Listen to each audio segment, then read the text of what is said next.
Y siguiendo esta serie de charlas en cuarentena, estamos con el dirigente político del PC, del Partido Comunista, Pablo Sayuk. ¿Cómo te va? ¿Cómo estás?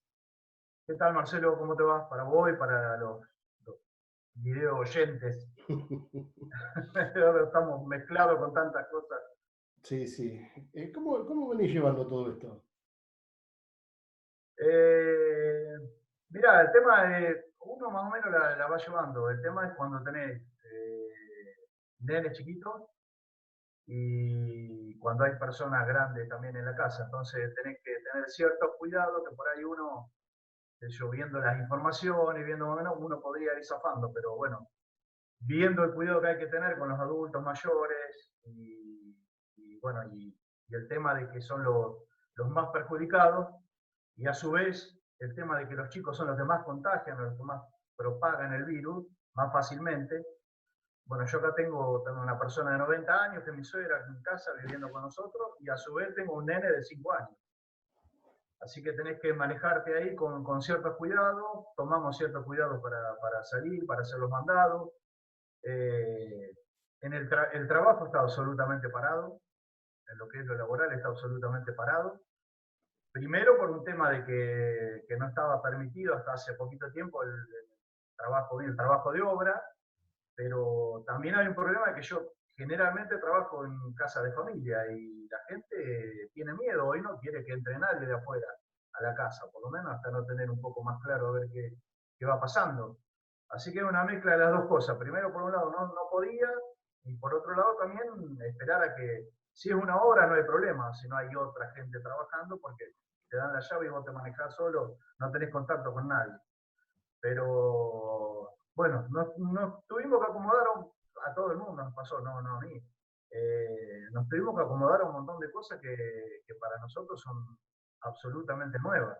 El ir a hacer un mandado y traer las cosas y desinfectar y dejar afuera las cosas un rato y después salir y entrar y lavarlas y ahí, bueno, y después, bueno, como te digo, tengo un nene de 5 años que hace 40 días, recién hoy salimos a dar una vueltita a manzana rápido, porque atrás tengo un patiecito chiquito que más o menos tratamos de tomar un poquito de sol ahí y tomar un poco de aire ahí. Evito salir a la calle con él. Pero recién hoy, después de 50 días, salimos a dar una vuelta a manzana con él. Así que bueno, se pone difícil el tema, pero bueno, como no hay datos y no hay nada muy preciso, hasta ahora lo único que insisten es con la cuarentena, bueno, trataremos de hacer caso por ahora. ¿Y cómo lo vivió saliendo por primera vez tu hijo? No, estaba enloquecido. Cuando le dijimos a la mañana, ayer, que hoy ya se podía salir a dar una vuelta a manzana, bueno, ya encargó un barbijo con unos dinosaurios, preparó el cuatriciclo, preparó todo, bueno, pero no fue como si hubiéramos ido, no sé, de vacaciones a otro lado, ¿viste? A Miami. No, sí dimos tan despacito esa vuelta a manzana, la disfrutó a full. Así por eso te digo, mirá cómo viven ellos el encierro, ¿viste? Aunque uno a veces no lo note, porque eso tiene mucha energía, pero cuando supo que podía salir a dar una vuelta a manzana, estaba enloquecido, ¿viste? ¿Y Y uno lo disfruta. cómo vivís vos esto? Pero más allá de la cuarentena, la información que se tiene, el bombardeo constante de información, la cantidad de datos que se manejan en nuestras cabezas a partir de todo esto, el manejo político, ¿cómo lo vas viendo?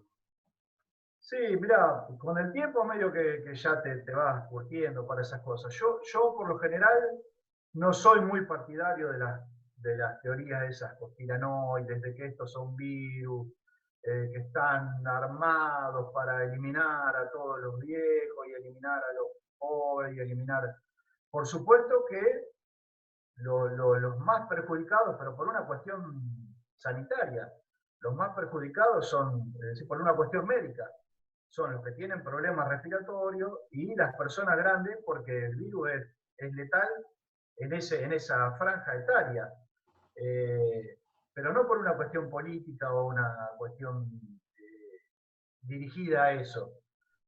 Las pandemias no se inventaron ahora, esta no es la primera pandemia que existió, ni es la última que va a existir. Lo único que sí veo, y se comprueba, porque uno, bueno, uno es militante político, uno tiene una posición ante estas cosas, lo único sí que veo que este sistema, lo que muestra esta pandemia es la incapacidad de este sistema para encarar estos problemas, digamos. Si vos tenés que salir a armar camas en un polideportivo o tenés que desarmar Tecnópolis para meter camas, bueno, eso lo que te marca es la incapacidad de este sistema para encargar estos temas que son totalmente naturales. Los virus existen, existieron siempre, mutan. Basta que pase lo que pasó con este, que pasó de un animal a otro animal, de ese otro animal pasó a un hombre, y van después mutando una vez que te vas contagiando, hasta que se convierten en algo mortal. Se sabe que las vacunas no son algo que se hace automáticamente, hay todo un protocolo, una vacuna normal de cualquier enfermedad tarda de un año y medio, así que eso ya lo tienen sabido. Y me parece que el tema de las cuarentenas que han decidido hacer, porque hubo dos posiciones, países que hicieron caso omiso a la cuarentena, digamos, asumieron el costo político de los muertos que iba a haber, porque consideran, esos gobiernos consideran que lo que puede llegar a provocar la cuarentena puede ser peor que los muertos que provocó enfrentarla, digamos, y provocar eso que se llama la inmunidad de manada, digamos, el ir teniendo los anticuerpos para el virus, pero en forma natural, y otros que me parece que ante el miedo de pagar el costo político de muertos, decidieron hacer la cuarentena. No estoy seguro cuál de los dos es la acertada, pero me parece que sí, que las decisiones se toman absolutamente por una cuestión política más que por sanitaria, digamos. Nadie quiere, países como Suecia, como Inglaterra, como decidieron pagar el costo político con muchos muertos. Lo que sí me parece que habría que esperar un tiempo para ver, esto recién al tiempo y a la distancia se va a poder ver quién tuvo razón, digamos, si los que hicieron la cuarentena a racatabla, y recién ahí se va a poder comparar números. Compararnos hoy con los que no hicieron cuarentena, digamos, algo que no tiene sentido, porque nosotros sí estamos evitando el contagio de uno a otro. Pero me gustaría ver dentro de 2 o 3 años cuáles son los, Los los efectos secundarios vendría a ser. Sí, sí, sí, exactamente, sí. A ver, pero eso me parece que se va a hacer más adelante, más a largo plazo, y con todos los datos sobre la mesa. Digamos, hoy me parece que es muy apresurado decir quién tiene razón y quién no. Y con la situación económica, cómo la estás viviendo? ¿Cómo pensás que vamos a quedar después de todo eso? Porque me parece que va a pasar la crisis más grande, ¿no? Por ese Sí, lado. primero para tener en cuenta que venimos ya capeando una situación económica dificilísima desde antes de que pase esto de la pandemia. Es decir, con una desocupación altísima, con precarización laboral, con jubilados que ganan miseria. Bueno, sumale ahora esto para a mí ver, para algunos uno lo ven desde otro punto de vista y opinan lo contrario. Para este sistema es un balazo en el medio del pecho, digamos. Para mí, para el sistema capitalista es un balazo en el medio del pecho. En plena competencia con la economía china y en esa pelea y esa puja por los mercados, porque el sistema capitalista, sabemos todos, se basa en la explotación de los trabajadores, y para eso precisa que los trabajadores estén sanos, precisa que los trabajadores puedan ir a trabajar, puedan salir a trabajar, y acá se han visto en una encrucijada, digamos. Pagás el costo político de que muera mucha gente, o dejás que los trabajadores se queden en su casa y no producís. Al no producir no vendés, al no vendés queda un montón de gente hablan de control de precios, hablan de congelamiento de tarifas, bueno, eso es todo mentira, digamos, ¿no? Uno, con ir al mercado, uno va una vez por semana, ahora trata de ir una vez por semana o 2 veces por semana para no salir mucho, pero los aumentos son por minuto, nadie respeta nada. Vas a hacer una compra, traes una bolsita al mercado y son 1.500 pesos, y la gente que está sin laburo, la gente que vive de changa, yo que laburo en las obras, mi laburo se convirtió en algo artesanal al pasar del tiempo ya casi, porque el, el trabajo como lo hago yo ya es algo artesanal y casi es como una changa, digamos, porque por ahí pasa un mes que no tengo ningún trabajo y por ahí pasa 2 o 3 meses que tengo un montón de trabajo y tengo que decir que no a alguno. Pero es algo muy informal lo mío y entonces estoy en contacto con gente que también, pintores, albañiles, changarines, todos que viven de la changuita que van haciendo semana a semana, que van haciendo en la obra. Para esa gente se le va a hacer dificilísimo, dificilísimo. Y por otro lado, también tener bien en claro cómo todos los que reniegan del Estado, todos los que viven renegando del Estado, en medio de la pandemia recurren, ¿y quién tiene que salvar las papas del fuego y sacar las papas del fuego? El Estado. Porque hoy el Estado se está haciendo cargo. Es decir, primero arreglaron a la baja un 25% de descuento a los salarios, digamos. Bajaron 25% los salarios. El gobierno paga el 50% del salario con fondos del ANSES, se paga 50% del salario, y a su vez el gobierno paga el 85% de las cargas tributarias, las cargas sociales de la patronal. Así que esta pandemia en la que los terminamos pagando bien al contado somos los laburantes, porque la plata sale del fondo de la ANSES, que es el fondo que aportan los trabajadores, que están ahí para el sueldo de los jubilados. No para bancar a los empresarios en una situación crítica como la que estamos viviendo. Es decir, todas las crisis, como siempre, en este sistema, todas las crisis las terminamos pagando los que laburamos. Vos recién decías que como que el sistema es el que había colapsado ante esta situación. Digo, ¿es el sistema o el sistema que tenemos los argentinos? Porque hay otros países que también están dentro del capitalismo y la han manejado mucho mejor y han podido tener salidas mucho más rápidas desde lo social, hablo, no hablo de definiciones o de decisiones ante la cuarentena. Sí, sí, bueno, también hay todo un contenido cultural, digamos. Hay países que tienen, por ejemplo, hablaban en este caso de Suecia de otra vez. Culturalmente ellos están o en China, por ejemplo, que es donde empezó y donde más rápido cortaron la difusión del virus ahí en esa ciudad donde empezó. Ellos culturalmente son muy obedientes a las premisas que van tirando en cuanto a salud, en cuanto a la educación. Pero lo que yo te marcaba es que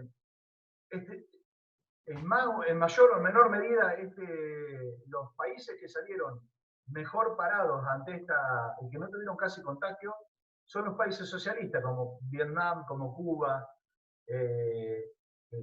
la misma China, aunque uno tenga sus diferencias y su resistencia. Sí, sí, para mí no es un socialismo como el que uno quiere, pero bueno. Pero han tenido soluciones más prácticas y más drásticas. Pararon su producción, cuidaron a su gente.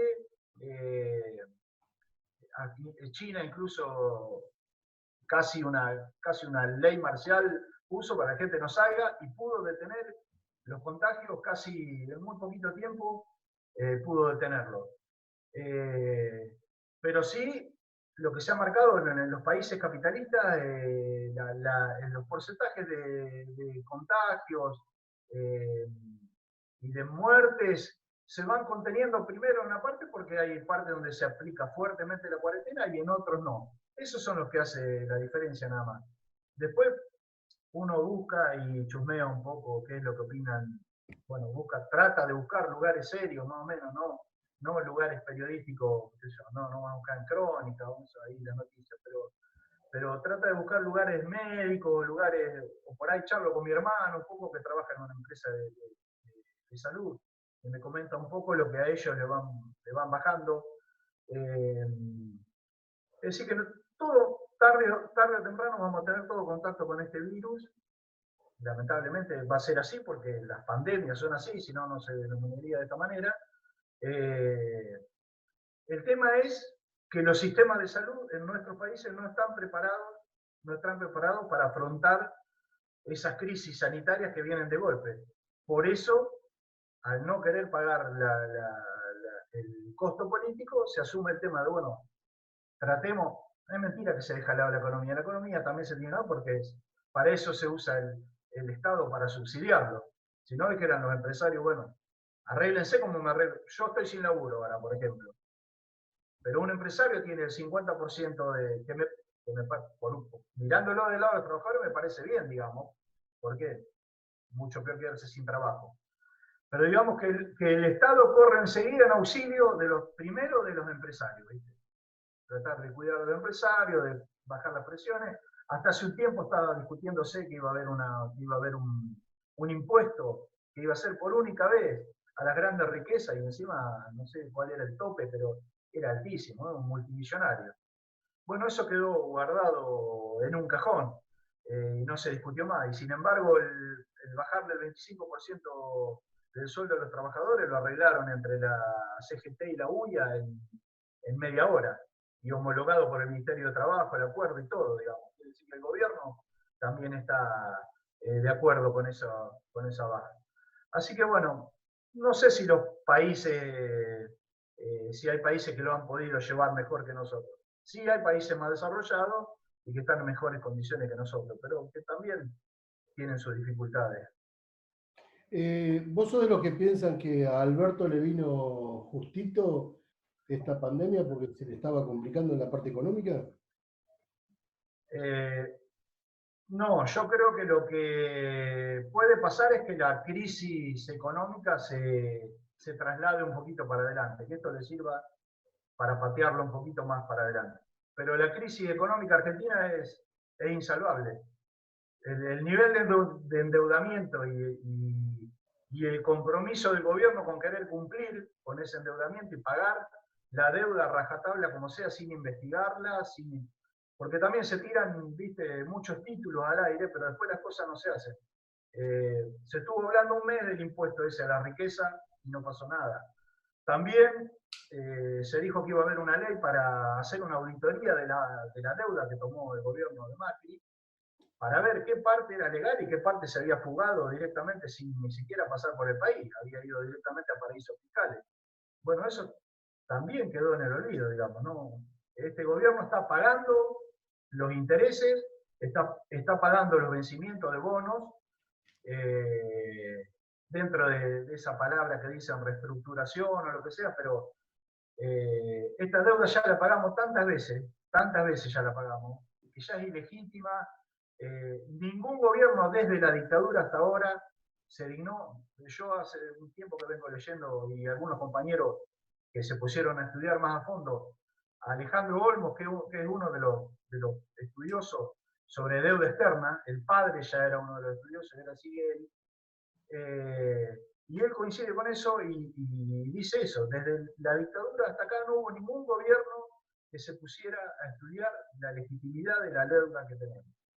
Así que si este gobierno dice que va a honrar la deuda y la va a pagar, lamentablemente, bueno, nosotros sostenemos que el default, ellos dicen que están eh, manteniendo heroicamente que no entremos en default. Nosotros sostenemos que desde el momento que uno está pidiendo continuamente, se está metiendo en endeudamiento externo para cumplir con los gastos fiscales y para cumplir con los gastos del país, es porque está en default, digamos, ¿no? Está en cesación de pago. Tiene que recurrir a préstamos para poder pagar los gastos. Así que en default estamos hace rato. Esta pandemia lo que ayuda es que me parece que patea la crisis económica, la saca del centro un poco y la patea un poco más para adelante, pero que en definitiva vamos a tener que afrontar después de esto o en el medio de esto, la grave crisis económica que ya teníamos antes que pasara lo de la pandemia. Recién decías que desde hace muchos años acá, desde la dictadura militar, nadie revisó la deuda externa. Desde la dictadura hoy, ¿hubo algún presidente, algún gobierno que se haya dedicado a buscar hacer políticas de Estado, tratar de cambiar la situación? ¿O solamente se van buscando parches para ir tapando las situaciones? No, me parece que lo que ha habido es, porque también lo planteamos nosotros esto para hacer un análisis más completo. Las crisis no son una atrás de otra, sino que son cíclicas y nosotros la vemos en la práctica. Cada más o menos 10, 12 años hay una crisis profunda en nuestro país. Que bueno, la anterior fue la del 2001, después vino una más o menos profunda del 2008, después esta hora del gobierno del macrismo. Lo que sí, hay gobiernos que son más propensos a gobernar cuando la situación está mejor, es decir, yo puedo realizar un gobierno de lo que llaman populista o distribucionista, si querés decirlo como le llaman. Cuando vos tenés las commodities o tenés la soja a $800 la tonelada, que cuando vos después tenés la tonelada de soja a $200 como está ahora, o $240. Ahí tenés que hacer ajustes y tenés que empezar a ajustar. ¿De dónde se ajusta siempre? Se ajusta del Estado a los laburantes. Siempre terminan pagando los laburantes. Tenemos que tener en cuenta que tenemos un país que somos agroexportador, vivimos exclusivamente de eso, porque la industria nuestra, la industria muy pequeña que tenemos, es simplemente lo que hace es lo que hace es no me sale la palabra ahora, pero hacer lugar, en vez de importar, digamos, trabajar para el mercado interno. No me sale bien la palabra ahora, pero viste, bueno. Reemplaza las importaciones. Es reemplazo de importaciones, digamos. Se trabaja solamente para el mercado y se produce para el mercado interno. Eso no es ser un país desarrollado, porque los países desarrollados ya manejan su producción a nivel internacional con otros países y todo. Nosotros creo que durante el gobierno pasado, más que limones, unos kilos de limones a Estados Unidos, no le vendimos. Pero bueno, el tema es que, bueno, ahí me perdí en lo que veníamos hablando del tema. No, Se va haciendo, del mercado interno, de tratar de fortalecer el mercado interno y los que intentan hacer exportaciones. Claro. No, pero la pregunta tuya no me acuerdo. ¿Por dónde veníamos en el hilo? Vos ya, viste Yo ya cómo me olvidé uno la se va. pregunta. No, no ¿Sabés importa. por qué? Pero ¿sabés por qué nos pasa esto? No, aparte que estoy en el. ¿Cómo es? Estoy en el día anterior de cumplir 52, pero me parece que la Alzheimer está viniendo antes de tiempo. No, porque uno se va abriendo en otros temas y después te perdés de lo central que estás No, hablando. ya está. Te había preguntado si era de los que pensaba que Alberto lo había favorecido el tema de la pandemia. Claro, favorecido no favorece a nadie. Lo que sí estoy seguro que esto patea y saca un poquito del centro el tema económico. Después me preguntaste no, ahí venía el tema, ahora sí. Si consideraba que algún gobierno había tratado de cambiar un poco ese paradigma de que todo... no, yo creo que hubo gobiernos De dejar de sí tapar que pozos. claro. Que hubo gobiernos que me puedo referir, sí, concretamente al kirchnerismo, donde se llevaron adelante políticas de Estado que nosotros hemos apoyado y que hemos resaltado de que había que profundizarla. Eso sí, ese fue el error que se cometió, o a lo mejor no se tuvo la voluntad política de hacerlo. pero nosotros proponíamos que esas políticas sociales había que profundizarlas porque cuando vos empezás a tocar algunos intereses, la respuesta que recibí del otro lado siempre va a ser a fondo. Digamos, vos vayas hasta, o metas los pies en el río, te metas en el medio. No, o lo cruzás al río o no lo cruzás, una de dos, porque la respuesta del otro lado va a ser terrible. Bueno, terminó siendo así. Terminamos con Macri de presidente, no sé cómo, pero terminamos con Macri de presidente, y un tipo encantado, digamos, se sabía que después de ese veranito de las commodities altísimas a $800 la tonelada de soja, se desplomaron las commodities y alguien tenía que hacer el ajuste. Aparece Scioli como candidato. Scioli no le iba a ganar una elección ni a los pibes del barrio. Digamos, fue entregarle una elección a alguien que estaba dispuesto a hacer el ajuste, como el macrismo, como su gente, como su grupo económico y político que formó.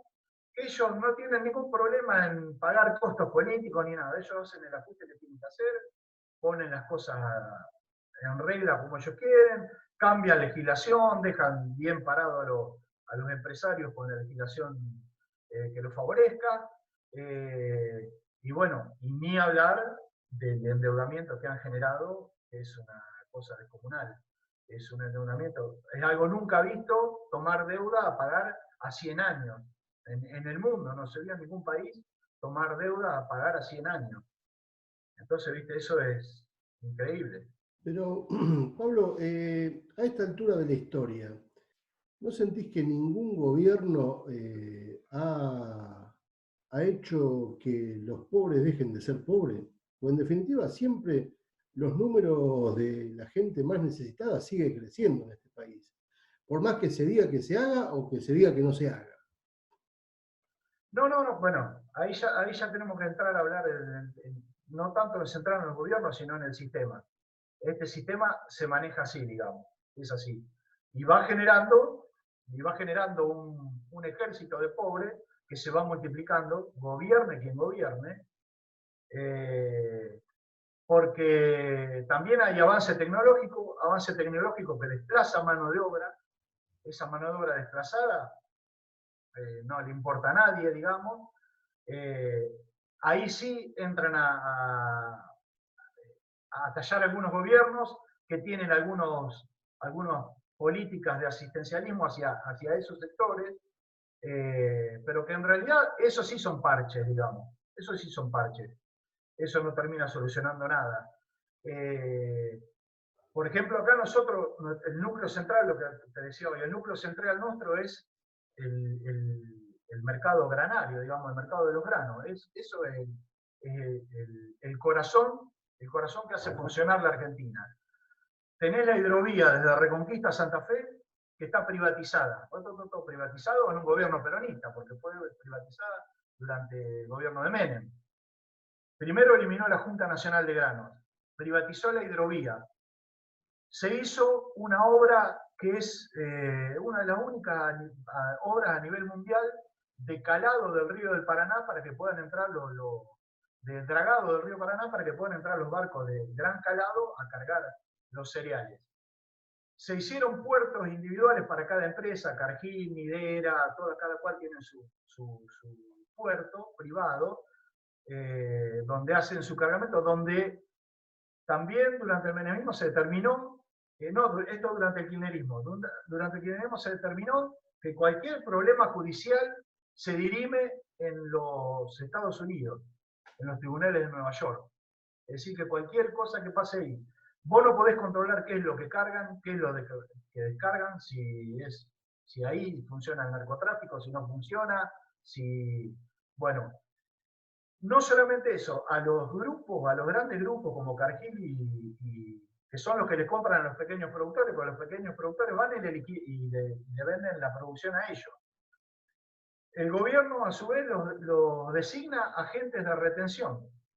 Es decir, que las retenciones que se cobran por las exportaciones no las controla el Estado, sino las controlan las empresas privadas extranjeras, que te liquidan a 90 días, a 120 días, lo que ellos quieran. Te liquidan cuando ellos quieran porque van mirando el dólar para liquidarte, es decir que le cobran la retención a los pequeños productores, hacen trabajar esa plata hasta que ellos la quieran liquidar al Estado, si quieren o no, si quieren, venden cuando quieren apretar un poco al gobierno, no te venden y guardan en la bolsa y la tienen guardada, y después liquidan cuando a ellos les conviene.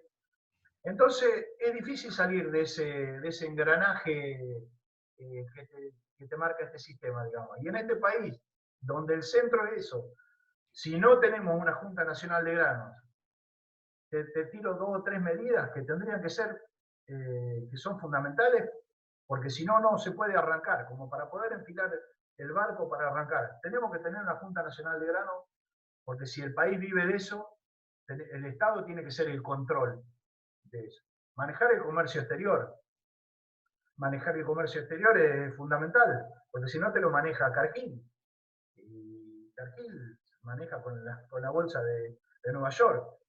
Entonces, todas esas medidas era lo que uno pedía en ese momento de lo que se denominó un gobierno nacional y popular con medidas, con medidas sociales y políticas sociales inclusivas, pero que si eso no se profundizaba iba a terminar mal, íbamos a retroceder, íbamos a volver para atrás, que fue lo que terminó pasando al final. Pablo, se nos pasó el tiempo. Bueno, la idea es hacerla de no más de media hora para que la gente la mire completa y no cansemos. Sí, sí, no, está bien. Así que te agradecemos mucho la charla. Siempre interesante charlar con vos y está bueno también escuchar diferentes ópticas de qué es lo que nos está pasando a los argentinos. Bueno, yo te agradezco a vos porque siempre tenés la deferencia de invitarme, tanto sea para una charla política o para algo cultural, siempre tenés en cuenta, cosa que generalmente no pasa en todos lados, pero vos siempre tenés un lugarcito para que, bueno, para que uno diga lo que piensa o para que uno muestre lo que hace en la faceta cultural, así que yo te agradezco y bueno, mandarle un saludo a toda la gente y que esto sea lo menos duro posible y que salgamos lo antes posible. Esperemos, creo que es el deseo de todos. Pablo Estasiuk, Sí, sí. muchas gracias. Abrazo, Marcelo, gracias. Abrazo grande.